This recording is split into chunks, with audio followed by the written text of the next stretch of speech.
nearly 4.5 years. For over 1,500 days, a quiet town in Hawkins County, Tennessee, has been holding its breath, haunted by a single, heartbreaking question: where is Summer Wells? The case of the missing 5-year-old girl, which many feared was growing cold, has exploded back into the spotlight. It is now hotter, more active, and more tense than it has been in years. We are witnessing a dramatic, real-time shift in an investigation that has baffled authorities and torn at the heart of a community.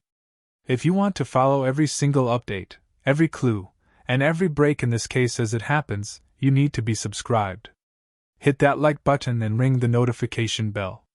It genuinely helps us keep this story at the forefront and ensures you are the first to know when new information is revealed.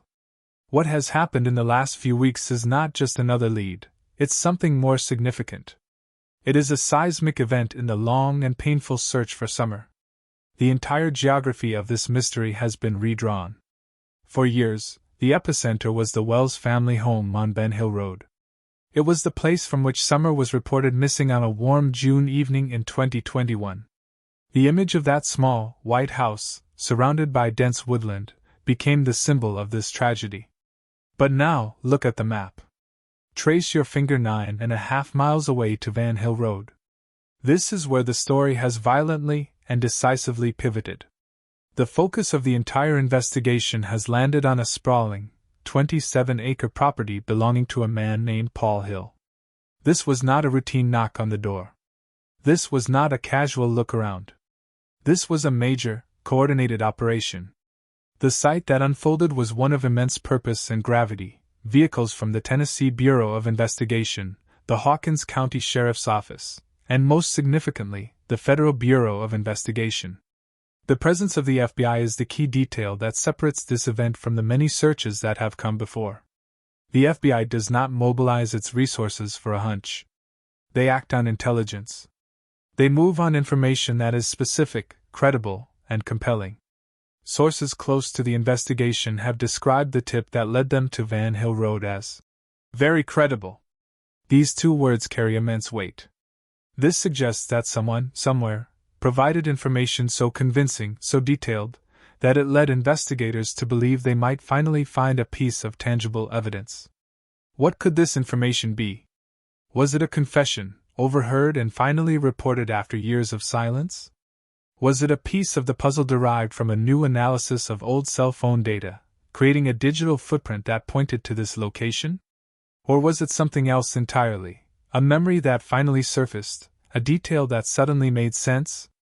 The what is a closely guarded secret, but the why is clear. The probability of finding something critical was high enough to warrant this massive public display of force. As the investigation physically tore into the earth on Van Hill Road, another bombshell was dropped, sending shockwaves through the online communities that have followed this case for years. Detective Pute of the Hawkins County Sheriff's Office made a definitive statement: Fred Hill has been officially ruled out. He is no longer a person of interest. To understand the significance of this, you have to understand the role Fred Hill has played in the public narrative. For years, he has been a constant, and often controversial, presence. He has granted interviews, posted extensively on social media, and discussed theories and timelines with an intensity that made him a central figure. To the public, he became a character, either a dedicated family member desperate for answers or a suspicious figure trying to control the narrative. Now, at the exact moment a search is underway on his uncle's property, he is formally cleared. The timing is stunning. It creates a narrative whiplash that forces everyone to reconsider everything they thought they knew. Why was this announcement made now?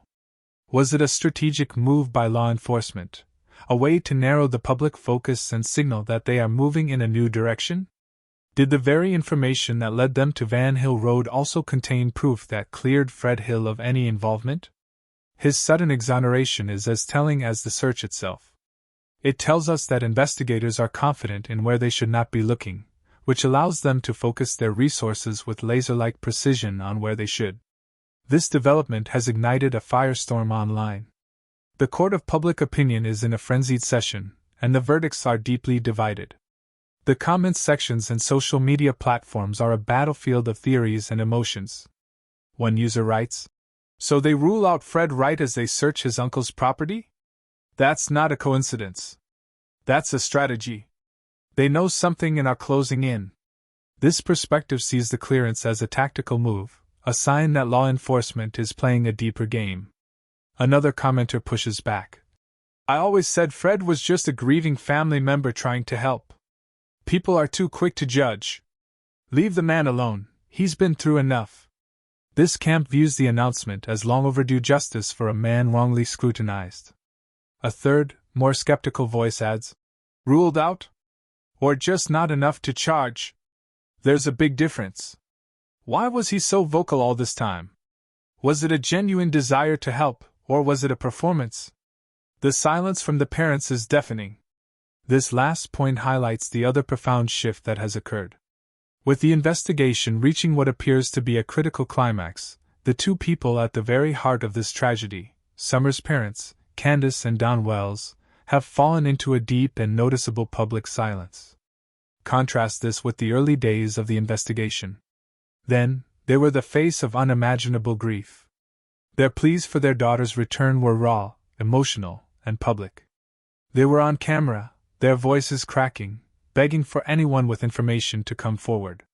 Now, during the most significant and aggressive law enforcement action in years, an action taking place on a relative's property, their voices have vanished from the public sphere. There have been no statements, no interviews, no reactions to the news crews gathered just miles from their home. For a public that has lived with this case for so long, this silence is deeply unsettling. It is a vacuum, and nature abhors a vacuum. Into that silence rush speculation, doubt, and fear. Online, the debate over this silence is fierce. One side argues passionately for their right to privacy. "They are grieving parents," they write. "Their world was destroyed. They have other children to protect. Their silence is a shield, and it is their absolute right. We cannot imagine their pain." The other side views the silence through a lens of growing suspicion. "If my child were missing," a comment reads, "and the FBI was digging up a relative's land, I would be on that property line every single day. I would be camping there. I would be demanding answers from the investigators, talking to the media, and keeping the story alive. Their calm, their distance, it feels wrong. It feels like they know something we don't." This division is the engine of the public's investigation. It is a schism built on emotion, on the human need for answers, and on the frustrating lack of concrete facts from official channels. Every gesture, every past statement, and every current silence is analyzed and reanalyzed, becoming a piece of a puzzle that no one can quite solve. So, with the landscape of the case so dramatically altered, what are the burning, unanswered questions that we are left with? First, and most critically, what was the exact, very credible, information that brought the FBI to that specific 27-acre property? The entire operation hinges on this. Was it a specific object they were told to look for? A location on the property? The credibility of this source is what separates this search from all the others. Second, why now? Why did this information surface after nearly 4.5 years? What changed? Did someone's conscience finally get the better of them? Did a relationship sour? Or was it a technological breakthrough that gave old data a new, chilling meaning? Third, with Fred Hill officially cleared, where is the investigation's focus now? The police have publicly pruned a branch from the family tree. This act of elimination is not done in a vacuum. It is done to make the remaining branches more visible. Who is standing in that newly focused light? Fourth, the property owner, Paul Hill, is described as a nice person and is not currently implicated. But the extensive search happened on his land.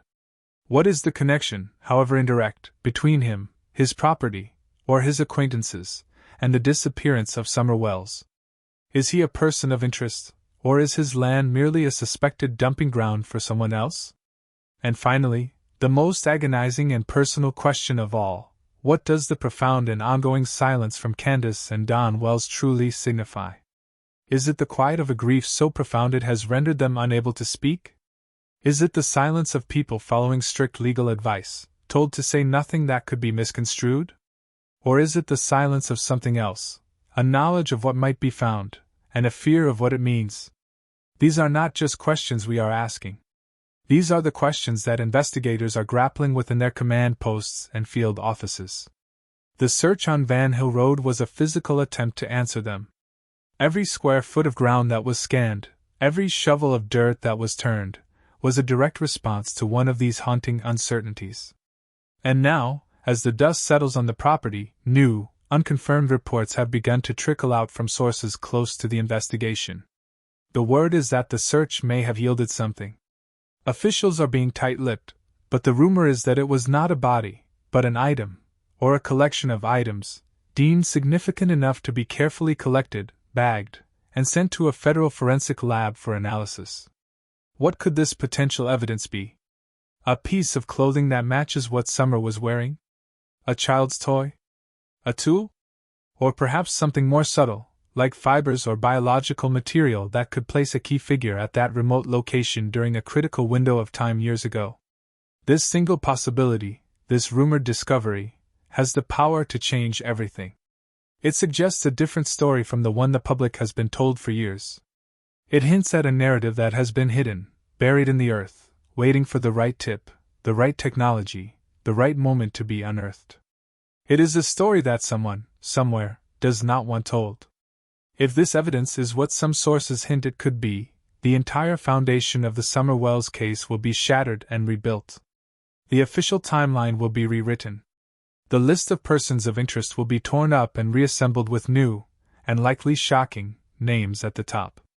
The intensive search on Van Hill Road may be complete, but the investigation it ignited is just beginning to burn. The whispers are growing louder. The walls, it seems, are closing in. The question is no longer just, "Where is Summer Wells?" The question now is, who has been lying? This story is breaking in real time. The next update, a lab result, a new arrest, a press conference, could come at any moment.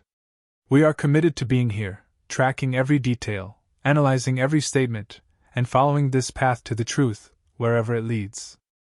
What do you think is happening? What does the parents' silence tell you? Where do you believe the investigation will go from here? Share your thoughts respectfully in the comments below. Your perspective is part of this ongoing discussion. Subscribe and hit the notification bell so you don't miss the next update. This is a fast-moving situation, and you will not want to be behind. What are they hiding? What will the next revelation bring? Stay tuned. This story is far from over.